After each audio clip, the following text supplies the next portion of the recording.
বন্ধু, বন্ধু রে, আমার একটা জটিল সমস্যা, বুঝছিস? তুই তোর কি কোনো চিনে পরিচিত সাধু বাবা আছে? হ্যাঁ আছে।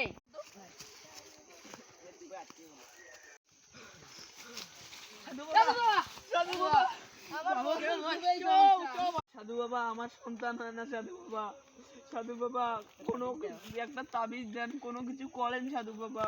তাবিজ হয়ে যাবে বর্ষ, তুমি কোনো কান্না বান্না করো না বর্ষ, তুমি চুপ হয়ে থেকে বসে থাকো, আমি করছি তোমার সমস্যা। আমাকে খুলে বলো, আমাকে বুঝাও, বুঝিয়ে বলো। সাধু বাবা, আমি অনেক ডাক্তার কবিরাজ দেখেছি, তাও কোনো সমস্যার সমাধান হয়নি। আর তুমি কিছু সমাধান দাও সাধু বাবা, কোনো সমাধান দাও। উড়ো বর্ষ উড়ো বাবা, কোনো চিন্তা করো না বর্ষ, আমি সব সমাধান তোমাকে দিব আমি।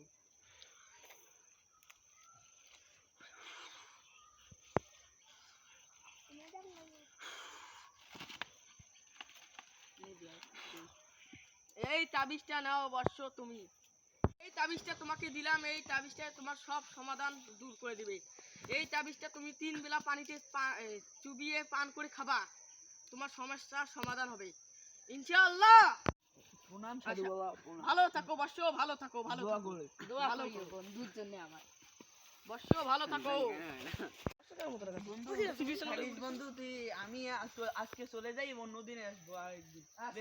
কোলাকুলি করো, কোলাকুলি করো, আর কোলাকুলি করবেন না।